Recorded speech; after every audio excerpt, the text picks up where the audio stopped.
Motivation और training में बहुत फ़र्क होता है। मोटिवेशन है आपके अंदर एक हवा जैसे बलून में भरते हैं, वो भर दी, वो कुछ दिन तैरेगी, किसी ने आपको नेगेटिव बोला तो हवा निकालेगी, फिर नेगेटिव भरा और वो कुछ ही दिन तक चलती है।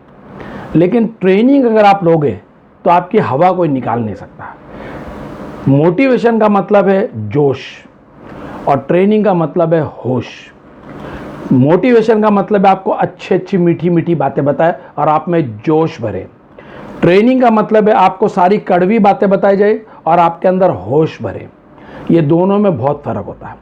ट्रेनिंग एक जानवर को इंसान से अच्छा बना देता है। आपने देखा होगा बहुत से जानवर के प्रोग्राम, उनको ट्रेनिंग दी तो वो इंसान से अच्छा करते हैं। लेकिन अगर एक आदमी के पास ट्रेनिंग ना हो तो वो जानवर से भी बदतर होता है। ट्रेनिंग के बारे में बोलते हैं कि जो शिकेल तो टिकेल, if you learn then all you'll earn. और ट्रेनिंग लाइफ के लिए परमानेंट होती है। लेकिन ट्रेनिंग की एक बहुत तकलीफ है कि ये ट्रेनिंग एक ऑपरेशन की तरह होता है। मोटिवेशन एक सेलिब्रेशन की तरह होता है, लेकिन ट्रेनिंग एक ऑपरेशन की तरह होता है। क्या होता है कि मोटिवेशन में हम आपको सिर्फ अच्छी अच्छी मीठी मीठी बातें बताते हैं, आपको खुश करते हैं उसके अंदर, लेकिन आपके अंदर कुछ कमी होती है, आपके अंदर कुछ बीमारी होती है। जैसे आपकी बॉडी में एक फोड़ा हो गया है, ये फोड़े के अंदर कुछ मवाद भर गई है, इसमें दर्द हो रहा है। अब इसको आप दो तरीके से ट्रीट कर सकते हैं, एक मोटिवेशन के तरीके से और एक इसको ऑपरेशन के तरीके से, ट्रेनिंग के तरीके से। मोटिवेशन में क्या करोगे, आपने फोड़ा दिखाया, हम उसके ऊपर एक फूल रख देंगे, फोड़ा छुप गया, फूल दिखने लगा, आपको नहीं नज़र आ रहा है, अच्छा लग रहा है, लेकिन अंदर बीमारी है। कुछ वक्त के लिए वो छुपा, जैसे मोटिवेशन में कुछ वक्त के लिए आपके अंदर जोश भर गया, लेकिन वो जोश ज़्यादा दिन रहेगा नहीं, वो निकल जाएगा। लेकिन अगर आप ट्रेनिंग ले रहे हो तो फिर आपको डॉक्टर के पास जाना पड़ेगा। डॉक्टर क्या करेगा, अभी उसको उस फोड़े को चीरेगा, चीर के उसके अंदर की पूरी मवाद निकालेगा, उसको साफ करेगा, उसको अगर स्टिचेस लगाने की ज़रूरत है तो स्टिचेस भी लगाएगा, उसके बाद में उसके ऊपर पट्टी करेगा, उसके बाद में आपको बड़ा इंजेक्शन देगा, उसके बाद कड़वी गोलियां देगा। ये सारा करने से क्या होगा, आपका फोड़ा परमानेंटली ठीक हो जाएगा। ट्रेनिंग भी बिल्कुल इसी तरह है। यहाँ पर आपको कोई चीज़ गुड्डी गुड्डी नहीं मिलेगी, यहाँ पर सारी चीज़ें आपकी घसाई होगी। आप एक अनकट पत्थर, एक अनकट डायमंड आते हो, उसकी कोई वैल्यू नहीं। यहाँ पर उसकी घसाई होगी, उसकी कटाई होगी, उसकी पॉलिश होगी और फिर आप चमकने लगे। लेकिन ये घसाई होते वक्त, कटते वक्त, पॉलिश होते वक्त दुख होता है, दर्द होता है। जिसको ये दुख दर्द सहने की हिम्मत है, ताकत है, वही ट्रेनिंग में बैठ सकता है और वही ज़िंदगी में आगे बढ़ता है। अनकट डायमंड की कोई वैल्यू नहीं है, लेकिन कट पॉलिश डायमंड की कितनी वैल्यू। ऐसी आप जितनी ट्रेनिंग करोगे उतने आप मजबूत होगे, उतना आपके अंदर सेल्फ कॉन्फिडेंस आ गया, हर सिचुएशन को आप हैंडल कर सकते हो। हम ज़्यादातर ट्रेनिंग नहीं देते क्योंकि लोग घबराते हैं ट्रेनिंग से। ट्रेनिंग से घबराना नहीं, ये 3 साल में पहली ट्रेनिंग है और इस ट्रेनिंग से भी काफ़ी लोग घबरा गए थे। उनको लग रहा है ऐसा करना पड़ेगा, वैसा करना पड़ेगा, ये करना पड़ेगा। पहली बार उनको लगा कि यार ये ट्रेनिंग तो बहुत डिफ़िकल्ट चीज़ होती है। बच्चा जब स्कूल में जाता है, पहली क्लास में जाता है, तो टीचर क्या करते हैं, उसको सिखाते हैं, उसको आता नहीं है। कई टीचर फुट्टे से मार भी देते हैं, कई कान पकड़ लेते हैं, कई उठक बैठक कराते हैं, कई बेंच में खड़ा करते हैं, कई क्लास से बाहर निकाल देते हैं। ये सब ट्रेनिंग का प्रोसेस है। ये सजाएं मिलती है, ये पनिशमेंट मिलती है, लेकिन ये पनिशमेंट आपके फ़ायदे के लिए होती है। ट्रेनिंग के अंदर कभी भी गुड फील फैक्टर नहीं होता है। मोटिवेशन में बहुत गुड फील फैक्टर होता है, बहुत मज़ा आता है, बहुत हवा भर जाती है, बहुत आसमान में उड़ने लगते हैं आप, लेकिन ट्रेनिंग में नहीं। ये हार्डकोर ट्रेनिंग है और ये पहली ट्रेनिंग है, ये पहली क्लास की ट्रेनिंग आपको दी है, सिर्फ फर्स्ट क्लास की। इसके अंदर आपको ABCD सिखाया जा रहा है, 1 2 3 सिखाया जा रहा है। जब ये आपको आ जाएगा तो आपको दूसरी क्लास मिलेंगे, इससे डिफ़िकल्ट आपको वर्ड बनाने सिखाएंगे, CAT कैट, RAT रैट, और उसके अंदर प्लस माइनस करना सिखाएंगे। दूसरी क्लास से जब तीसरी में जाओगे तो आपको पोएम सिखाएंगे, आपको ऐसा लिखना सिखाएंगे, टेक्स्ट लिखना सिखाएंगे, या मल्टीप्लिकेशन सिखाएंगे, या आपको डिवीजन सिखाएंगे। जैसे जैसे आपकी ट्रेनिंग आगे बढ़ेगी, आपके अंदर इम्प्रूवमेंट आएगी, आपका नेटवर्क बढ़ेगा, आप लीडर बनोगे, आपके नीचे ग्रुप होगा, आपको ग्रुप संभालने की ताकत आएगी, हिम्मत आएगी, अक्ल आएगी। तो ट्रेनिंग से कभी घबराना नहीं, क्योंकि ट्रेनिंग मतलब आपकी घसाई, आपके अंदर की कमियां निकालना, आपके फोड़े को साफ करना, आपको इंजेक्शन देना, आपको कड़वी दवाई, ये सब आपके फ़ायदे के लिए होती है। तो training, if you learn then will you earn. और ट्रेनिंग एक जानवर को इंसान से अच्छा बना देता है, और बिना ट्रेनिंग एक इंसान को जानवर से ख़राब बनाता है। अगर आप एक अच्छा इंसान बनना चाहते हो, एक अच्छा नेटवर्कर बनना चाहते हो, एक अच्छा लीडर बनना चाहते हो, एक अच्छा इंसान बनना चाहते हो, एक अच्छा सिटीजन बनना चाहते हो, तो ट्रेनिंग आपके लिए बहुत ज़रूरी है। और हमने आज तक वेलोसिटी में हार्डकोर ट्रेनिंग नहीं दी है। ये पहली बार मैंने ये 5 पॉइंट आपको हार्डकोर ट्रेनिंग के सिखाए हैं। ये ट्रेनिंग अगर आपने सुनी या नहीं सुनी, अगर सुनी है तो YouTube पे जाके बार बार सुनना, उसमें हर बार आपको कोई ना कोई नया पॉइंट मिलेगा, और एक पॉइंट भी आपकी ज़िंदगी बदल देगा। क्योंकि ट्रेनिंग में सब चीज़ आप नहीं सीखते हो, थोड़ी सी चीज़ें सीखते हैं आप। वही थोड़ी सी चीज़ आपको पॉलिश कर देती है, आपको मोटिवेट कर देती है, आपको लर्न करा देती है, और उसी से आप ज़िंदगी में कामयाब हो जाते हैं। तो ट्रेनिंग से घबराना नहीं, ट्रेनिंग घसाई। अगर आप हिम्मत वाले नहीं हो, कमज़ोर हो, ट्रेनिंग से डरते हो, तो कोई ट्रेनिंग प्रोग्राम में बैठना ही नहीं आप, और समझना फिर ज़िंदगी में आप आगे कभी बढ़ोगे नहीं। क्योंकि if you learn then only you earn. जो सीखेल तो टिकेल। अगर आपको टिकना है तो सीखना ज़रूरी है। ये पार्ट मैं बाद में सिखाता हूँ, लेकिन कुछ लोगों ने मुझे ये सवाल पूछा था और वो घबरा गए थे और बोल रहे थे कि भाई हमको तो डर लगता है, हमसे तो होगा नहीं। इसलिए उनको पहले बताता, ये कमज़ोर लोगों के लिए नहीं है। आप स्कूल की पहली क्लास में फेल हो गए, जाओ आगे नहीं पढ़ोगे। आपको जाना है मैट्रिक, ग्रेजुएट, डबल ग्रेजुएट होना है, तो ही यहाँ पर आपको IBO से शुरू होकर आपको क्राउन डायमंड तक जाना है, तो ये ट्रेनिंग आपको लेनी ज़रूरी है। आपको हर कदम पे पता होना चाहिए कि आपको करना क्या है। अगर आपको पता ही नहीं क्या करना है तो कैसे करोगे? आपको बड़ी टीमें संभालनी है, आपको अपने नीचे लीडर पैदा करने हैं, आपको लीडरों के नीचे लीडर पैदा करने हैं, हज़ारों का लाखों की टीम बनानी है, कैसे उनको संभालना है। अगर आपके पास ट्रेनिंग नहीं है तो आप आगे बढ़ नहीं सकते। Training is a very very important part of any field, not only network industry but any field. हर जगह पे ट्रेनिंग होती है, हर जगह पे ट्रेनिंग होती है। आप इंश्योरेंस वालों को देखो, एक हफ्ते में 10 ट्रेनिंग करते हैं वो लोग। Training training training training training सिखाते रहते उनको। इसलिए आप भी ट्रेनिंग से डरना नहीं, और ये समझ जाना ट्रेनिंग और मोटिवेशन में बहुत फ़र्क है। कई लोग ट्रेनिंग और मोटिवेशन को एक ही चीज़ समझते हैं, ये एक नहीं है। एक में जोश भरते, एक में होश भरते, एक में मीठा मीठा बोलते, एक के अंदर कड़वा कड़वा बोलते हैं, एक के अंदर आपको सजाते हैं, एक के अंदर आपका मेकअप उतारते हैं। याद रखना, आपकी असलियत दिखाते, आपकी कमियां दिखाते, आपके दुख तकलीफ दूर करते, और आपको एक अच्छा इंसान बनाते। आई होप आपको ट्रेनिंग, मोटिवेशन और ट्रेनिंग की इंपॉर्टेंस समझ में आएगी। अब हमारे जो मेन सब्जेक्ट पे आते हैं। जैसे कि आपको पता है कि मैं सब किस्से कहानियों से शुरू करता हूँ, तो आज भी एक छोटी सी कहानी से बात शुरू करूँगा। बहुत छोटी सी कहानी है। ये कहानी है एक राजा के दरबार की। एक राजा के दरबार में उसका राज सजा हुआ था, लोग बैठे हुए थे, दरबारी बैठे थे, काफ़ी लोग थे। अचानक उस दरबार में एक अजनबी, अपरिचित आदमी आके बैठ गया। वो आदमी आके बैठा तो उसने एक पगड़ी पहनी हुई थी, और वो पगड़ी उसकी इतनी खूबसूरत थी, इतनी आकर्षित थी, इतनी अनोखी थी कि सारे लोग पगड़ी को देख के हैरान हो गए। बोला, क्या रंग बिरंगी पगड़ी है, कितनी खूबसूरत पगड़ी है, क्या क्या हीरे जवाहरात लगे, क्या क्या नगीने लगे। सारे लोग तो अवाक रह गए कि यार इतनी खूबसूरत पगड़ी भी दुनिया में हो सकती है। राजा की नज़र भी उस पर पड़ी, चीज़ ही ऐसी थी, नज़र तो पड़ेगी। राजा ने देखा तो राजा से भी रहा नहीं गया। राजा ने उसको आवाज़ लगाई, बोला, भाई साहब आपकी पगड़ी बहुत खूबसूरत है, क्या ये पगड़ी बेचोगे? राजाओं को जो भी चीज़ पसंद आती है वो उनको चाहिए, चाहे कोई भी हो। जैसे ही राजा ने बोला कि क्या आप ये पगड़ी बेचोगे, तो ये अजनबी पगड़ी वाला बोलता है, बेचना तो चाहता हूँ, लेकिन मुझे मालूम है आप खरीद नहीं सकते। और राजा को कोई ऐसी बात बोले तो कैसा लगेगा? मैं बेचना तो चाहता हूँ, मुझे मालूम है, लेकिन आप खरीद नहीं सके। राजा बोलता है, क्यों? बोलता है, इसके पहले मैं बहुत राजाओं से मिला, सबने बोला खरीदनी है, लेकिन मैंने जब इसकी कीमत बताई तो सबने मना कर दिया। तो राजा तो गुस्से में आ गया। राजा गुस्से में आ गया, बोला, बोल तेरी पगड़ी की क्या कीमत है, बता अभी क्या, अभी तेरी पगड़ी क्या कीमत है।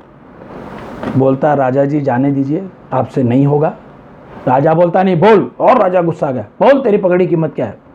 बोलता है इस पगड़ी की कीमत है 50 लाख रुपया। 50 लाख रुपया इस पगड़ी की कीमत है। जैसी 50 लाख रुपया बोला, राजा का मंत्री उठा और राजा के कान में कुछ फुसफुसाने लगा। अब आपको पता है मंत्री बहुत होशियार होते हैं, बहुत चालाक होते हैं, राजा से ज़्यादा होशियार होते हैं, ज़्यादा जानकारी होती है उनको। उसने राजा के कान में जाके फुसफुसाया। क्या फुसफुसाया आपको बता देता हूँ। उसने राजा को बोला, राजा ये पगड़ी की कीमत 50 लाख रुपए नहीं है, ये आदमी आपको बेवकूफ़ बना रहा है। जैसे ही वो बोल रहा है मंत्री, ये पगड़ी वाला उठ गया, बोला राजा जी मुझे मालूम था कि आप नहीं खरीद सकते हो, आप मेरा भी टाइम ख़राब कर रहे हो, अपना भी टाइम ख़राब कर रहे हैं, मैं जा रहा हूँ, मुझे मालूम है आपकी हैसियत नहीं है खरीदने की। और उठ के जाने लगा।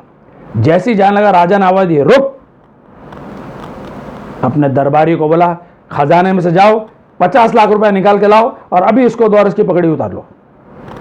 फौरन उसके दरबारी गए, 50 लाख रुपए निकाला, पगड़ी वाले को दिया और उसकी पगड़ी ले ली। ये 50 लाख रुपए लेके जा रहा है। जाते जाते रास्ते में इसको वो मंत्री मिल गया, जो मंत्री ने राजा के कान में फुसफुसाया था। ये मंत्री को बोलता है कि मंत्री जी, आपको इस पगड़ी की असली कीमत पता है, ये मुझे मालूम है, आपको इस पगड़ी की असली कीमत पता है, लेकिन मुझे राजाओं की कमज़ोरी पता है। You know the real value and price of this पगड़ी, but I know the weakness of the kings. मुझे राजाओं की कमज़ोरी पता है। दोस्तों, आपको भी नेटवर्क बिजनेस में सामने वाले की कमज़ोरी पकड़नी है। जहां आपके हाथ में कमज़ोरी आई, वो नर्व्स आपके हाथ में आई और वो कमज़ोरी को आपको एक्सप्लॉइट करना है। हर आदमी की क्या कमज़ोरी है? बहुत सी कमज़ोरी है, लेकिन एक पर्टिकुलर कमज़ोरी सब आदमी में है। 99.9% में आप में भी होगी। अगर आप नहीं बोलते तो झूठ बोलते हैं। ये कमज़ोरी है पैसा। हर आदमी को पैसा चाहिए। बाप बड़ा ना भैया, सबसे बड़ा रुपया। तू पैसा पैसा करती है, तू पैसे पे क्यों मरती है? हाय पैसा, हाय पैसा, ये पैसा है कोई खुदा तो नहीं। हाय पैसा, ये पैसा है कोई खुदा तो नहीं, लेकिन कमबख्त किसी खुदा से कम भी नहीं। दोस्तों, पैसा सबकी कमज़ोरी है। हर आदमी पैसा चाहता है, लेकिन हम लोग तो बड़े धार्मिक लोग हैं। दुनिया भर के धर्म हमारे देश में हैं और सारे धर्मों में एक चीज़ लिखी हुई है, शास्त्रों में खास तौर पे क्या लिखा है कि पैसा सब पापों की जड़ है। Money is the root cause of all evil. सुना आपने बात? पैसा सब पापों की जड़ है। अब ये जड़ है कि नहीं है, इसके ऊपर मुझे एक कहानी याद आ गई। छोटी सी कहानी है। इस कहानी को आप अच्छी तरह जानते हो, आपने सुनी भी होगी, आपने पढ़ी भी होगी, लेकिन आपने सुनी पढ़ी आधी होगी। मैं आधी के बाद की कहानी आपको सुनाऊंगा, वो शायद आपको पता नहीं होगा। ये कहानी एक लोमड़ी की है, फॉक्स की। ये लोमड़ी ये गर्मी के वक्त में, धूप का टाइम था, बहुत गर्मी लग रही थी, इसको लगी थी प्यास। ये पानी की तलाश में इधर उधर भटक रही थी। भटकते भटकते एक अंगूर के खेत में घुस गई। अंगूर के खेत में घुसती है तो क्या देखती है कि रसीले मोटे मोटे लाल लाल अंगूर लटक रहे हैं। इसका तो दिल खुश हो गया। बोला, कहाँ मैं पानी पीना चाहती थी और भगवान ने मुझे पानी के साथ में रस भरे अंगूर दे दिए। मेरा पेट भी भर जाएगा, प्यास भी बुझ जाएगी और मज़ा हो जाएगा। लेकिन अगर आपको पता है, अगर आपने कभी अंगूर का बाग देखा हो या खेत देखा हो, मैंने देखा है, मैं नासिक में अंगूर के खेत में बैठ के अंगूर तोड़ के खाए मैंने, तो उसकी बेल होती है, बेल ऊपर लगी होती है, करीब 4, 4.5, 5 फुट की होती है और उसमें ये अंगूर के गुच्छे लटके होते हैं। अब लोमड़ी होती है छोटी, अंगूर लटके होते हैं ऊपर। अब ये लोमड़ी को अंगूर खाने हैं, लेकिन अंगूर लटके हैं ऊपर। तो इसने कुदी मारनी शुरू करी। पहली बार कुदी मारी, दूसरी बार कुदी मारी, तीसरी बार कुदी मारी, बहुत बार कुदी मारी, लेकिन अंगूर इसको मिले नहीं, क्योंकि अंगूर ऊंचे थे। ये कुदी मार मार के थक गई और थक के ये बाग के बाहर जाने लगी और बड़बड़ाने लगी। क्या बड़बड़ाने लगी? कौन खराब करे मुंह इनसे, खट्टे हैं अंगूर। कौन खराब करे अपना मुंह, खट्टे है अंगूर। यहां तक की कहानी आपने सुनी है, ग्रेप्स का सार। इसके आगे की कहानी मैं अब आपको सुनाता हूं, वो आपने नहीं सुनी होगी। अब जब ये लोमड़ी उस बाग से बाहर आ रही थी और बड़बड़ा रही थी कि कौन खराब करे मुंह अपना, खट्टे है अंगूर, ये बोलते हुए मैंने उसको सुन लिया, क्योंकि मैं वहां खड़ा था। ये लोमड़ी को बड़बड़ाते सुन लिया। मैंने बोला, ये लोमड़ी मौसी इधर आ, तू क्या बोल रही है कि अंगूर खट्टे? अरे खट्टे जानने के लिए तेरे को इसको एक बार टेस्ट करना पड़ेगा। बिना टेस्ट करे तू कैसे बता सकती है खट्टे के, मीठे के, तीखे के, फीके के, खारे? जब तक तू टेस्ट नहीं करेगी इसको, तुझे पता नहीं लगेगा। ऐसा ही दोस्तों, आपको एक बार पैसे को टेस्ट करना है, पैसे का मजा लेना है, पैसे को भोगना है। एक बार अगर आपने पैसे को भोग लिया तो ये बेवकूफ़ी की कहावत आप कभी नहीं बोलोगे। जैसे पैसा आज की तारीख में इज्जत है, आदमी की इज्जत नहीं है, पैसे की इज्जत है। एक आदमी रोडपति है, फुटपाथी पे पड़ा है, भीख मांगता है, कोई उसको भीख भी नहीं देता, आते जाते लोग गाली भी देते, कोई ठोकर भी मार देता उसको, कोई इज्जत करता उसकी? नहीं करता है। लेकिन किसी वजह से ये रोडपति किसी दिन करोड़पति बन जाता है। इसके पास गाड़ी आ जाती है, बंगला आ जाता है, नौकर चाकर आते हैं, इसका स्टेटस बढ़ जाता है और ये अमीर आदमी बन जाता है। जब ये अमीर आदमी बन जाता है, ये रोडपति जब करोड़पति बन जाता है, तो चारों तरफ इसको लोग सैल्यूट मारते हैं, सलाम मारते हैं, आवभगत होती है, इज्जत होती है और इसको मजा आता है जीने का। लेकिन ये सेम आदमी फिर कोई वजह से रोडपति हो जाता है, सेम आदमी फिर भिखारी हो जाता है। आपने बहुत देखा है, rags to riches, riches to rags, बहुत सी स्टोरी आपने सुनी है। लेकिन फिर जब ये फुटपाथी पे आ जाता है, तो क्या फिर कोई इसको इज्जत देगा? कोई नमस्कार करेगा? कोई सलाम मारेगा? कोई सैल्यूट करेगा? नहीं करेगा। आदमी तो वही है, कभी करोड़पति था और कभी रोडपति है। आदमी तो वही है, लेकिन जब करोड़पति था तो सैल्यूट पड़ते थे और जब रोडपति है तो ठोकर पड़ती है। तो इज्जत किसकी हो रही थी? आदमी की हो रही थी कि पैसे की हो रही थी? क्योंकि जब पैसा है तो इज्जत है और जब पैसा नहीं है तो ठोकरें हैं। तो पैसे से इज्जत मिलती है। दोस्तों, एक अमीर के घर का कोई आदमी मर जाता, आदमी तो छोड़ा, अगर उसका कुत्ता भी मर जाता है तो हजारों के लोग उसके जनाजे में आते हैं, दिखाने के लिए कि भाई हम आपसे प्यार करते हैं, हम आपकी इज्जत करते हैं, हम आपके साथ हैं, और हजारों लोग उसके जनाजे में आते हैं। लेकिन एक रोडपति आदमी जब मरता है ना फुटपाथी पे, उसकी लाश सड़ जाती है, सड़ बास आने लगती है, कोई उठाता नहीं। जब बहुत बास आती है, लोगों को सहन नहीं होती, तब म्युनिसिपैलिटी की गाड़ी आती है, एक मरे हुए कुत्ते बिल्ली की तरह उठा के उसकी लाश को कहाँ जाके फेंकती है पता नहीं। पैसा जिंदगी में बहुत ज़रूरी है, क्योंकि आज इंसान की इज्जत पैसे से है। पैसा आपको शोहरत देता है, इज्जत नहीं शोहरत। जितने भी पैसे, अगर आप आपके बिल्डिंग में सबसे अमीर आदमी हो तो आपकी शोहरत सबसे ज़्यादा होगी। आप अपने मोहल्ले के सबसे अमीर आदमी हो तो आपकी शोहरत होगी। आप अपने सिटी के सबसे अमीर आदमी तो आपकी शोहरत होगी। पैसा शोहरत देता है। पैसा आपको सिक्योरिटी देता है। दोस्तों, ये कोविड का टाइम है, 100 दिन से लोग घरों में बंद हैं, कोई आमदनी नहीं है, नौकरी छूट गई है, काम धंधा बंद हो गया है। लेकिन जिसके पास पैसा है वो आदमी सिक्योर्ड है। वो 3 महीना नहीं, 3 साल भी घर में बैठ के खाएगा, क्योंकि उसके पास पैसा है। उसको डर नहीं लगता कि कल उसको भूखा मरना पड़ेगा।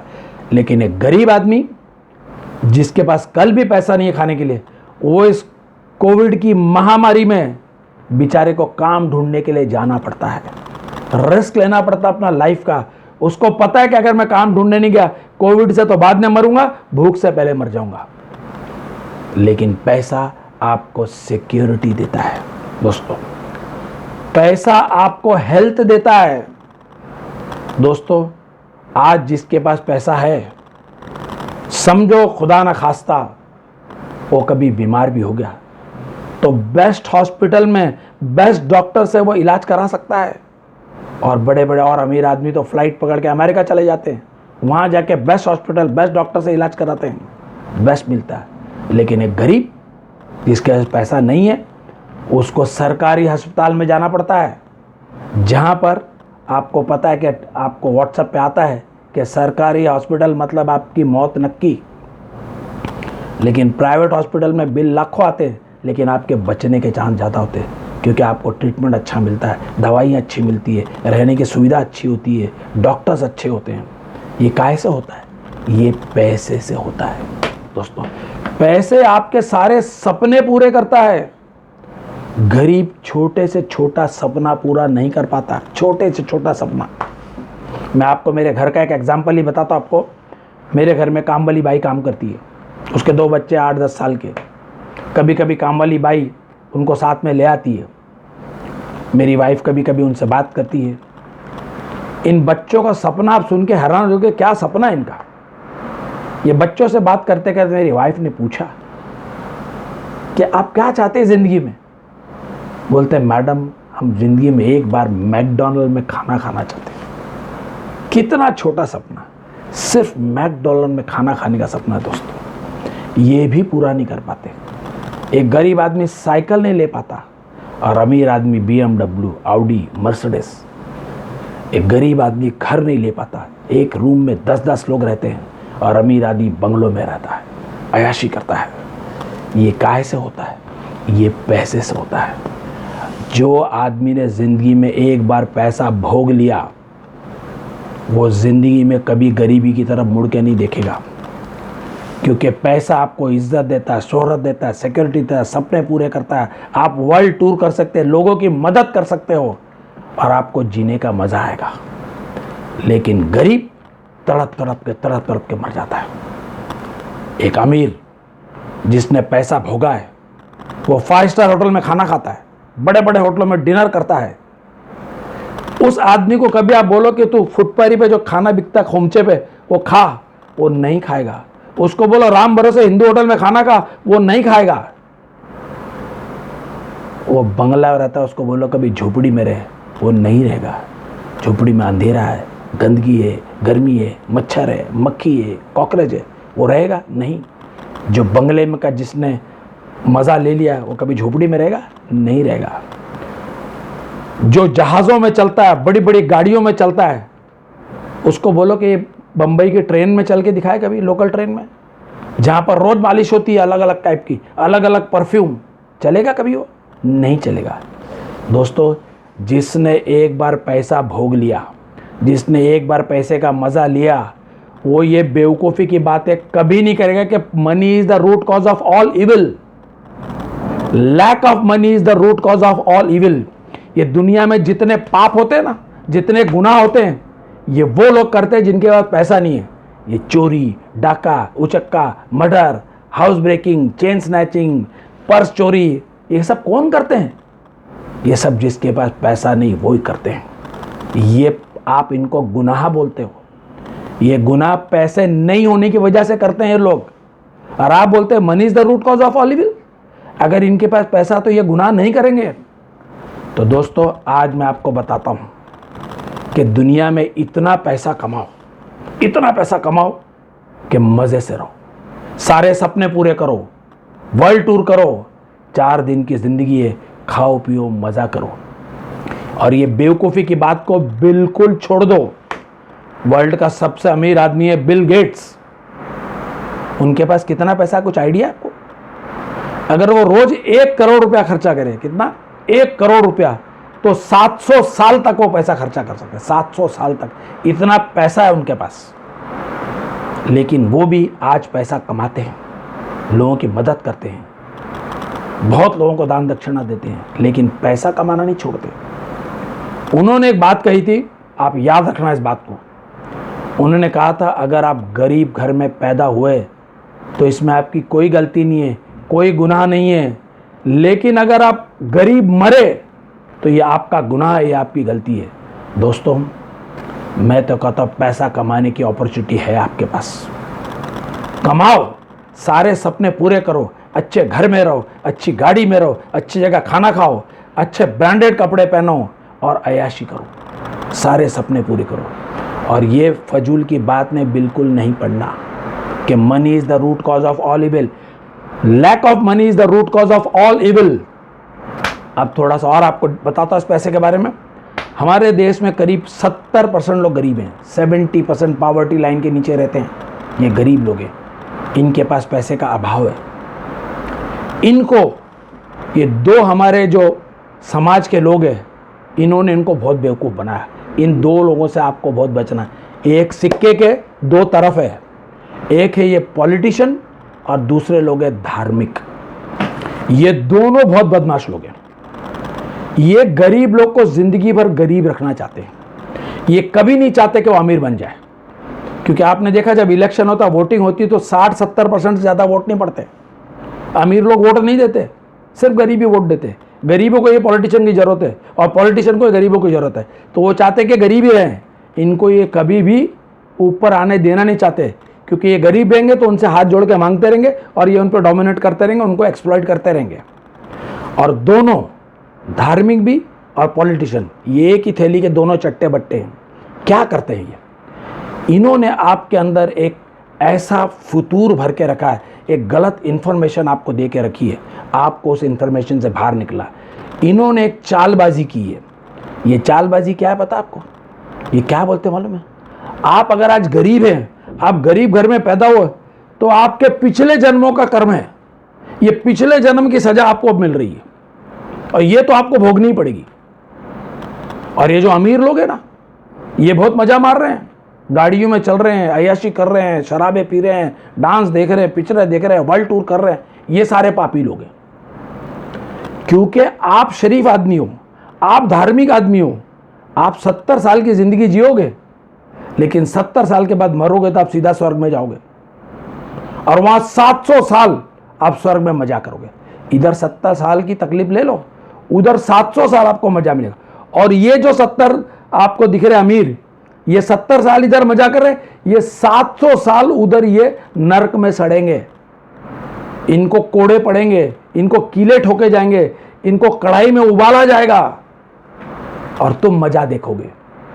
अगर ऐसा ना बोले ना उनको, ये सतावना दी जाती, उनको एहसास दिया जाता कि तुम धार्मिक लोग हो, तुम अपना धर्म करो, सूखी रोटी खाओ, प्रभु के गुण गाओ और ऐसा ही रहो। दोस्तों, किसने पिछला जन्म देखा है? किसने अगला जन्म देखा है? यही जन्म है। और अगर आपका पिछला जन्म के कर्म है, तो मैं तो आपसे कहता हूं कि आपका ये पहला जन्म है, मेरा तो पहला जन्म है। पिछला जन्म था ही नहीं, ये मेरा फर्स्ट जन्म है। कभी ना कभी तो शुरू होगा। आप जितने लोग सुन रहे हैं, ये आप सबका पहला जन्म है। ये मान लो कि सबका पहला जन्म है। और पिछला जन्म आपने तो कोई पाप ही नहीं किया, कोई पहला जन्म था। पीछे तो प्लेस आपकी क्लियर थी, अकाउंट में तो कुछ था ही नहीं, कोई पाप ही नहीं था। और इस जन्म के पहले आप तो कहीं थे, शायद स्वर्ग में होंगे, नरक में तो रखेगा नहीं भगवान, क्योंकि तो दयालु है, कृपालु है। तो वहां तो अच्छे ही थे हम। ये जमीन पे डाल दिया आपको और बोलता है कि आप पाप होगा तुम्हारा और फिर अगले जन्म में तुमको इसका पाप भोगना पड़ेगा। तो ये सब बेवकूफ़ बनाने का धंधा है, बिल्कुल बेवकूफ़ बनाने का धंधा है। कोई भी आदमी दुनिया में पापी है ही नहीं, कोई आदमी पाप करता ही नहीं है। भगवान किसी से पाप कराता ही नहीं है। आपने ना पिछले जन्म में पाप किया, ना अभी पाप करते, ना आगे भी पाप करोगे। क्यों? ये बोलते हैं ना, दुनिया का रचयिता भगवान है ना। भगवान की मर्जी के बिना एक पत्ता भी हिलता नहीं है ना। एक पत्ता हिलने में भगवान की मर्जी है, तो अगर आप पाप कर रहे तो भी उसी की मर्जी होगी ना। नहीं तो आप कैसे पाप कर सकते हो? पत्ता ही नहीं हिलता तो पाप में भी तो उसी की मर्जी है। तो वो भगवान आपसे पाप नहीं कराता, और अगर कराता है तो उसका जिम्मेदार वो आप नहीं हो, उसकी सजा वो आपको नहीं दे सकता है। लेकिन ये धार्मिक लोग आपको उल्टा सुल्टा सिखाएंगे, बताएंगे नहीं, आप पैसा कमाओ, अय्याशी करो, मजा करो, लेकिन ईमानदारी से कमाओ, मेहनत से कमाओ, सीधे रास्ते से कमाओ, खुशी से कमाओ। और ये धर्म के चक्कर में बिल्कुल पड़ना नहीं। आज से आपको आपका धर्म, आपका कर्म होना चाहिए। अच्छे कर्म ही आपका धर्म है, कर्म ही पूजा है। अच्छे कर्म करो, कोई धर्म करने की जरूरत नहीं है, आपके कर्म ही आपका धर्म बन जाएंगे। इसलिए बोलते हैं कर्म ही पूजा है। इंग्लिश में बोलते हैं वर्क इज वर्शिप। ये वेस्टर्न कंट्रीज, अमेरिका, यूरोप इतना आगे क्यों है? ये धर्म के चक्कर में नहीं पड़ते, ये सिर्फ कर्म करते हैं, सिर्फ कर्म। इनके कर्म इतने अच्छे हैं इसलिए इतना आगे हैं। और अभी हिंदुस्तान में मंदिर मस्जिद, गाय गोबर, ये झगड़ा वो झगड़ा लड़ा के उसी में फंसे रहते। अरे डेवलपमेंट करो, पैसा कमाओ, अमीरों को गाली देना बंद करो। अगर आप ज़िंदगी में पैसा कमाना चाहते हो, आगे बढ़ना चाहते हो, तो आज से पैसे को गाली देना बंद करो, पैसे वालों को गाली देना बंद करो, पैसे वालों से प्यार करो, पैसे से प्यार करो, क्योंकि पैसा आपको देगा इज्जत, पैसा देगा आपको शोहरत, पैसा आपको देगा सिक्योरिटी, पैसा आपको देगा हेल्थ, पैसा आपके सारे सपने पूरे करेगा, और पैसे से आप दूसरों के भी सपने पूरे कर सकते हो। तो ये बेवकूफ़ी की बात छोड़ना कि money is the root cause of all evil, और आपके पिछले जन्मों कर्म में कोई पिछला जन्म नहीं है, ये पहला जन्म है और ये आखिरी जन्म समझ लो आपका। इसमें अच्छे कर्म करो और कर्म कोई पूजा कराओ। लोग बोलते हैं कि धर्म में धंधा नहीं होना चाहिए, लेकिन आज सारे धर्म में धंधा ही हो रहा है। सारी धर्म की जगह पे देखो कितना पैसा जमा होता है, और बोलते हैं धंधे में धर्म होना चाहिए। आज कोई भी धंधे में धर्म नहीं है। मैं कहता हूं कि आप अपना धंधा धर्म से करो, एकदम जेन्युइनली करो, ऑनेस्टली करो, सीधे रास्ते से करो, मेहनत से करो, बरकत आएगी उसमें। आपके कर्म को ही आपकी पूजा बनाओ, आपके कर्म को ही आपका धर्म बनाओ, देखो कितना मजा आएगा आपको, बहुत अच्छा आएगा। ओके, तो मेरा मैसेज क्या है आपको? खूब पैसा कमाओ और ज़िंदगी के सारे सपने पूरे करो, दूसरों के भी पूरे करो। तो ये टॉपिक था मेरा आपका पैसे पे। पैसा दुनिया में बहुत इम्पोर्टेंट है। अब हम चलते हैं हमारी प्रेजेंटेशन की तरफ, जो फर्स्ट पॉइंट है हमारा प्रेजेंटेशन। प्रेजेंटेशन नेटवर्क का बहुत इम्पोर्टेंट पार्ट है। ये प्रेजेंटेशन में आपको करना क्या पड़ता है? प्रेजेंटेशन यानी कि कम्युनिकेशन। आप अजनबी लोगों से मिलोगे, उनसे बातचीत करोगे, कन्वर्सेशन करोगे। This is an art, conversation is an art. आपको ये आर्ट को मास्टर करना पड़ेगा। दुनिया का हर आदमी कन्वर्सेशन करता है, विचारों का आदान प्रदान करता है। जो आदमी मुक्का है, बोल नहीं सकता, वो भी आदान प्रदान करता है। जो बहरा है वो भी आदान प्रदान करता है, जो अंधा है वो भी आदान प्रदान करता है। जो जितना अच्छा कन्वर्सेशन करेगा उतना सक्सेसफुल होगा वो, उतना सक्सेसफुल होगा वो आदमी। आपको एक्सपर्ट कन्वर्सेशन वाला बनना है, क्योंकि आपकी ये ज़ुबान जो है ना, ये बड़े बड़े तकलीफ़ से आपको निकाल सकती है। बड़े से बड़ी तकलीफ़ में आओ तो ज़ुबान आपको निकाल सकती है, आपकी बातचीत। और यही ज़ुबान आपको बड़े से बड़े तकलीफ़ में डाल भी सकती है। तो इसका इस्तेमाल आपको सही करना है। आपको अजनबियों से मिलना है, अजनबियों को प्रेजेंटेशन देनी है, उनको आपका बिज़नेस दिखाना है, उनको आपका प्रोडक्ट दिखाना है और उसको कन्विंस करके आपके साथ जुड़ाना है। अब ये बिज़नेस आप करते हो अजनबी लोगों से। अब अजनबी लोगों से बात करना बहुत डिफ़िकल्ट है, आसान तो है नहीं। तो कैसे आप करोगे, ये थोड़े से आपको मैं तरीके बता देता हूँ। जब भी आप अजनबी से मिलोगे, सबसे पहले आपको एक रैपो क्रिएट करना पड़ेगा। रैपो, जब तक आप रैपो क्रिएट नहीं करोगे, जब तक वो आपकी बात नहीं सुनेगा। अभी रैपो कैसे क्रिएट करते हैं, इसके 2-3 एग्जाम्पल देता आपको, प्रैक्टिकल एग्जाम्पल देता आपको, या समझ जाएगा। समझ लीजिए कि आप एक ट्रेन में बैठे हो, दूर जगह की ट्रेन है, आप कंट्री जा रही ट्रेन, 24 घंटा 36 घंटा लग सकता है उस ट्रेन में बैठे बैठे आपको। अब आप अकेले, आपके साथ में 5-6 पैसेंजर और हैं। अब टाइम पास करने के लिए आप क्या करते हो? उनसे थोड़ी दोस्ती करते हो, बातचीत करते हो, क्योंकि टाइम गुजर रहा है। अब आप एक रैपो क्रिएट करते हो उनसे। अब रैपो कैसे क्रिएट होगा ये बताता हूँ। आपके सामने बैठा आदमी, आप उससे पहला सवाल पूछोगे, भाई साहब आप कहाँ जा रहे हो? वो बोलेगा मैं बनारस जा रहा हूँ। तो आप भी बोले मैं भी बनारस जा रहा हूँ। अब वो भी बनारस जा रहा, आप तो उसको मजा आएगा थोड़ा, आपसे बोलेगा यार अपन दोनों बनारस। पूछे बनारस में आप कहाँ रहते हैं? वो बोलेगा मैं बनारस में बाराबंकी में रहता हूँ। आप बोले मैं निर्मल नगर में रहता हूँ, 2 किलोमीटर पे। अब उसको और अच्छा लगा, अरे बनारस का है, अपना 2 किलोमीटर आजू बाजू वाला है। अच्छा बम्बई में आप कहाँ रहते हैं? मैं दादर में रहता हूँ। आप कहा था मैं माटुंगा में रहता, आपसे 1 किलोमीटर दूर। अच्छा बम्बई में आप क्या करते हो? मेरे फ्रूट मार्केट में फ्रूट की दुकान है। अरे मेरी माटुंगा में भाजी की दुकान है। अच्छा वो दोनों का एक ही धंधा है, आप फ्रूट बेचते हो, भाई एक ही बिजनेस है। अच्छा आपका नाम क्या है? मेरा नाम है गौरी शंकर यादव। अरे मैं भी यादव हूँ, मेरा रमेश प्रसाद यादव। अरे यादव यादव जुड़ गया। गांव एक, मुल्क एक, जात एक, सारा कुछ एक। अब ये दोनों को कॉन्फिडेंस हो गया कि भाई अपना आदमी है। अब आप इससे जो बोलोगे ना, आपने एक रैपो क्रिएट कर लिया उससे। लेकिन यही आदमी अगर आपको बाजू में कोई मुसलमान बैठा हो दाढ़ी वाला, आप ब्राह्मण बैठे हो, सबसे पहले तो आपसे नाम नहीं पूछोगे। नाम पूछा, मेरा नाम मोहम्मद हुसैन खान है, आप घबरा जाओगे, रैपो नहीं बना पाओगे।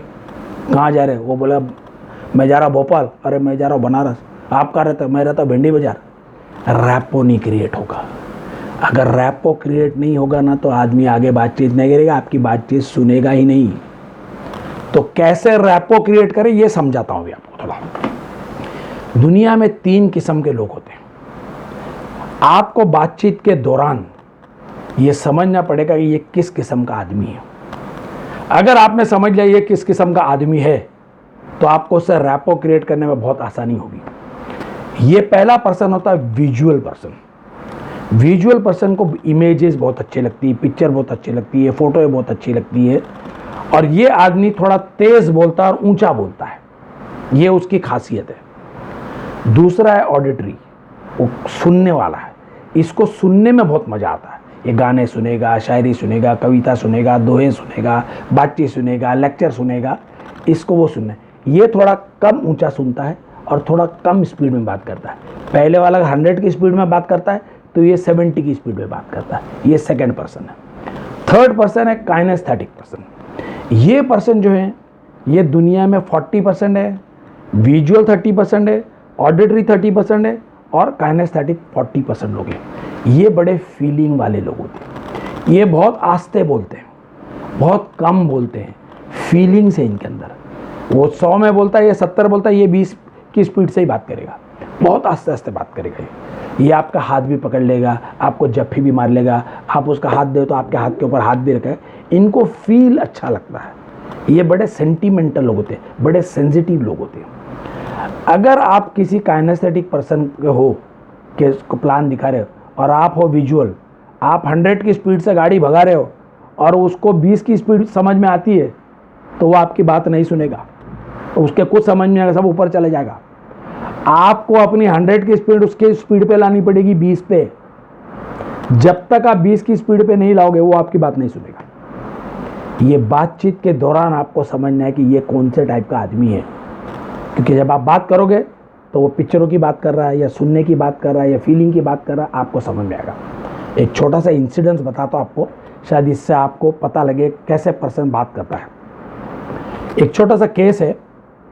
एक लॉरी आ रही है तेज़ी से, सामने से एक मोटरसाइकिल आ रही है, दोनों की टक्कर हो गई, मोटरसाइकिल वाला गिर गया, चोट लग गई, खून बहने लगा उसको, पब्लिक जमा हो गई और पुलिस की गाड़ी और एम्बुलेंस वगैरह आ गई।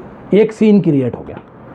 ये सीन को ये तीनों लोग कैसे डिस्क्राइब करेंगे आपको समझ में आ जाएगा। सबसे पहला विजुअल पर्सन, इसको कैसे बताएगा? विजुअल पर्सन बताएगा, उधर से एक नीले रंग की लॉरी आ रही थी, इधर से काले रंग की इसकी मोटरसाइकिल, उसने नीले रंग के ग्लव्स पहने थे, लाल रंग का उसने हेलमेट पहना था और उसकी लाइट चमक रही थी। दोनों आ रहे, दोनों की टक्कर हुई, ये नीचे गिरा, इसका पीला रंग का टी शर्ट में पूरा लाल लाल रंग का खून लगा। उधर से नीले रंग की पुलिस की गाड़ी आई, उसके पीछे सफ़ेद रंग की आपके एम्बुलेंस आई। ये आदमी क्या बता रहा है? सब रंग बता रहा है। जो रंग ज़्यादा बताए, पिक्चर बताए, इमेजेस बताए, समझ जाना ये विजुअल पर्सन है। ये फास्ट बोलेगा, ऊंचा बोलेगा। अगर ऑडिटरी वाला यही सीन को बताएगा तो कैसे बताएगा? वो बोलेगा कि सामने से लॉरी आ रही थी, आवाज़, इधर से इसकी मोटर का dub dub dub dub dub का धाड़ से दोनों का टक्कर हुई, नीचे गिरा, भ्राम से आवाज़ आई। जैसे ही नीचे गिरा, पब्लिक ने शोर मचाना शुरू कर दिया, बचाओ बचाओ, एक्सीडेंट हो गया, पुलिस को बुलाओ। और जैसे पुलिस को बुला तो पुलिस की गाड़ी आई, वो सायरन जोर जोर से बजने लगा। और उसके बाद पीछे से एम्बुलेंस आई थी, एम्बुलेंस की टन टन टन टन टन टन आवाज़। ये सारी आवाज़ें बता रहा है। ये सीन को कैसे बता रहा है? आवाज़ों से बता रहा है। ये ऑडिटरी पर्सन है। इसको ऑडिटरी सुनने में मज़ा आता है, इसके समझने की पावर ऑडिटरी है। और तीसरा इसको अब कैसे बताएगा, काइनेस्थेटिक पर्सन। ये सीन को काइनेस्थेटिक पर्सन बताएगा। ओह माय गॉड, मेरा तो दिल बैठ गया, मेरे को घबराहट हो रही है, कितना खून निकल गया उसका, यार इसको कोई ले जाओ, मैं उठा के इसको हॉस्पिटल ले जाता हूँ, इसके माँ बाप को बताओ, इसकी कोई मदद करो, बाबा मेरे से नहीं देखा जा रहा, इतना खून मैं नहीं देख सकता। ये फीलिंग वाले लोग, आप उनको उनके हिसाब से दोगे। रोटी चाहिए तो रोटी दो, बोटी चाहिए तो बोटी दो। जैसे आप उसको उसके हिसाब से दोगे वो एक्सेप्ट करना शुरू करेगा, आपका उससे रैपो क्रिएट होगा। ये बातचीत के दौरान शुरू होगा, आपको पता लगेगा बातचीत के दौरान, और बहुत सी चीज़ें आपको पता लगी, वो बताता हूँ क्या लगेगी आपको। ये सब प्रेजेंटेशन देने के पहले रैपो क्रिएट करने के लिए। और क्या करना है आपको, जब भी आप बोलो, क्योंकि हमारा बिजनेस क्या है, बोलने का। हमारी दुकान कब खुलती है, जब आपका मुंह खुलता है। जब तक ये मुंह खुला है आपका, आपकी दुकान खुली है। जितना आप बोलोगे उतना आपका काम चलेगा। अब आपको बोलना कैसा है, सबसे पहले आपको दिल से बोलना है, दिल से, दिमाग से नहीं, जुबान से नहीं, दिल से। क्यों दिल से बोलना, दिल तो सच्चा है, दिल तो बच्चा है, दिल तो अच्छा है, और दिमाग तो लुच्चा है। कभी भी आप किसी को चाहते हैं ना तो दिल से चाहते हो। दिल लगा गधी से तो परी क्या चीज़ है, वो होती गधी है, लेकिन आपका दिल लगा ना, आप उससे प्यार करते तो आपको परी दिखेगी। लेकिन जैसे दिमाग से सोचा आपने तो वो गधी आपको गधी दिखेगी, फिर परी नहीं दिखेगी। इसलिए बोलता है ना, प्यार अंधा होता है, और प्यार जो भी दिल से करता है ना उसका सच्चा होता है। और जब भी आप बात दिल से करोगे तो सच्ची बात आपके मुंह से निकलेगी। और उस वक्त जब आप दिल से बोल रहे हैं ना, तो आपका दिल बोलता है, आपकी ज़ुबान बोलती है, आपके होंठ बोलते हैं, आपकी आंखें बोलती है, आपकी पूरी बॉडी लैंग्वेज बोलती है। और बोलते हैं, जब आप किसी से बोलते हैं तो सिर्फ 7% आवाज़ से आदमी सीखता है, 93% आपकी बॉडी लैंग्वेज। और बॉडी लैंग्वेज सही तभी होगी, सच्ची जब होगी, जब आप दिल से बोल रहे हो। और क्योंकि दिल सच्चा है, दिल अच्छा है, दिल में कपट नहीं है, दिल झूठ नहीं बोलता। तो जब भी बात करो दिल से बात करो। आई होप आपके समझ में आ गई होगी। अब जब आप नए आदमी के साथ में बैठोगे तो बात शुरू कैसे करोगे, बात शुरू करने के पहले 3 M का ध्यान रखना, 3M। पहला M है आपको मौसम। जैसे ये बरसात का मौसम है, गीला हुआ है, छतरी नहीं है, जाने की परेशानी है, वो आदमी आपके साथ नहीं बैठेगा। बहुत गर्मी लग रही है, बहुत ठंडी लग रही है, मौसम नहीं है उसका, नहीं बात करो, क्योंकि उसका दिमाग कहीं और चल रहा होगा। मौका देखो, पहला मौसम, सेकंड M इज़ मौका। मौका देखो ये सही है कि नहीं, मौका वो जल्दी में तो नहीं है, किसी का इंतज़ार तो नहीं कर रहा, उसकी ट्रेन तो नहीं छूट रही, उसको घर से फ़ोन तो नहीं आ रहे, उसको ऑफिस का कोई काम तो नहीं है, सही मौका है कि नहीं देखो। और थर्ड देखो मूड, तीसरा M है मूड। मौसम, मौका और मूड। आदमी का मूड सही होना चाहिए। अगर मूड सही नहीं है तो वो आपकी बात नहीं सुनेगा, कुछ नहीं सुनेगा, क्योंकि उसका मूड कहीं और है, उसका मूड ऑफ है। गर्लफ्रेंड भाग गई है, वाइफ से झगड़ा हो गया, बॉस ने काम से निकाल दिया, दोस्त ने धोखा दे दिया, पैसा चोरी हो गया, वो मूड में नहीं है आदमी। तो क्या देखना है आपको, पहले मौसम, फिर मौका और फिर मूड। ये तीनों सही है अगर, तो वार्तालाप शुरू करो, बात करना शुरू करो। अब बात कैसे शुरू करोगे अजनबी आदमी से आप? सबसे पहले आपको अगर उससे बात शुरू करनी है और उसको आप में इंटरेस्ट दिलाना है तो उसके बारे में बात करो। Everybody is interested in themselves more than anybody. 10,000 time आदमी खुद में इंटरेस्टेड होता है दूसरे से, तो उसके बारे में बात करो। जब तक आप उसके बारे में बात करते रहो वो आपसे बात करता रहेगा, क्योंकि उसको उसमें इंटरेस्ट है। उसका नाम पूछिए, उसकी फैमिली के बारे में पूछिए, उसके घर के बारे में पूछिए, उसके माँ बाप के बारे में पूछिए, उसके हॉबी के बारे में पूछिए, उसके बच्चे के बारे में पूछिए। जब तक आप पूछते रहोगे वो बताता रहेगा, क्योंकि उसको उसके बारे में आप बात कर रहे हो, उसको मज़ा आ रहा है, उसको इंटरेस्ट आ रहा है, क्योंकि वो अपने आप में इंटरेस्टेड है। और जब आप ये बात कर रहे हो तो क्या करना है आपको, उसकी ज़्यादातर बातों को अप्रिशिएट करो।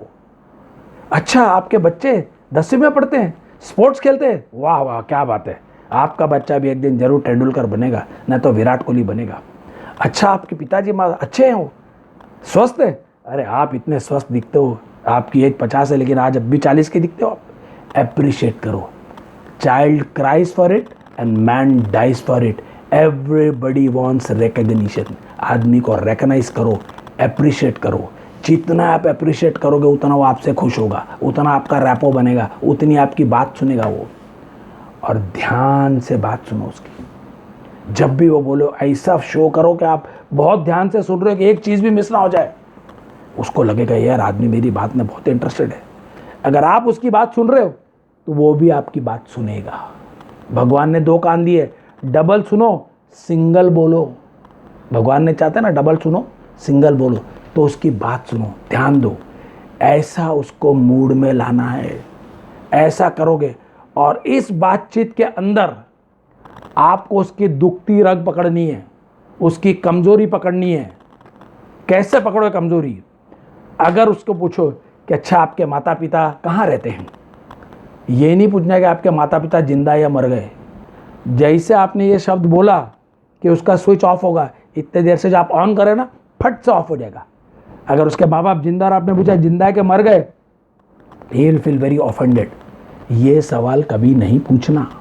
आपको मालूम भी है मर गए तो नहीं पूछना। बोलना आपके माँ बाप कहाँ, आपके साथ रहते हैं, गांव में रहते हैं? नहीं वो मेरे गांव में रहता है। अच्छा, आपके माँ बाप की क्या एज होगी अभी? 70-75 की। माशाल्लाह, वो भी एकदम हेल्दी होंगे। वो बोलेगा या तो हेल्दी या नहीं है। अच्छा, कोई हेल्थ इशू, यही वर्ड यूज़ करना, हेल्थ इशू।